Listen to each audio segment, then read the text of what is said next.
গুঞ্জন উঠেছিল শনিবার রাতে ভেঙে যেতে পারে বিসিবির পরিচালনা পর্ষদ। তবে সেটি না হলেও যা হয়েছে তাই বা কম কি। একদিনেই বিসিবি পরিচালকের পদ ছেড়েছেন 4 জন। বোর্ড মিটিংয়ে একাধিক সিদ্ধান্ত নিয়েছে বিসিবি।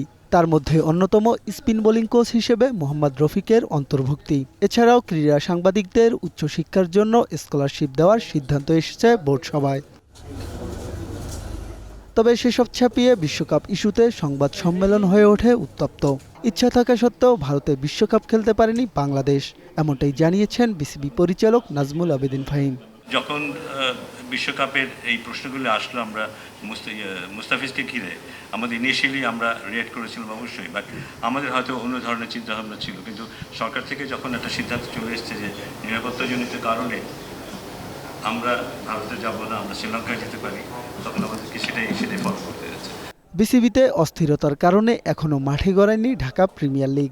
তবে দ্রুত টুর্নামেন্ট শুরু করতে ক্লাবগুলোর সাথে যোগাযোগ করছে বিসিবি। আমরা ইন্টারনালি কিন্তু ওনাদের সবার সাথে যোগাযোগ করেছি, এবং এটা যে এখন করা হচ্ছে এইরকম ব্যাপারটা না। এখন তো ফর্মালি চিঠি দেওয়া হয়েছে। আমরা চেষ্টা করেছি যে সবার সাথেই ইন্টারনালি তাদের সাথে কমিউনিকেশন করে আপনার প্রিমিয়ার লিগটা শুরু করার আর কি।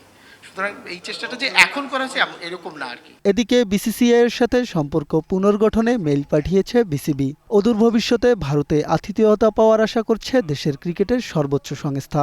এক্সচেঞ্জ প্রোগ্রামের মাধ্যমে পুরনো সম্পর্ক ঠিক হবে বলে আশা করছে বাংলাদেশ। মাজিদুল ইসলাম মাসুদ, গ্রিন নিউজ ডেস্ক।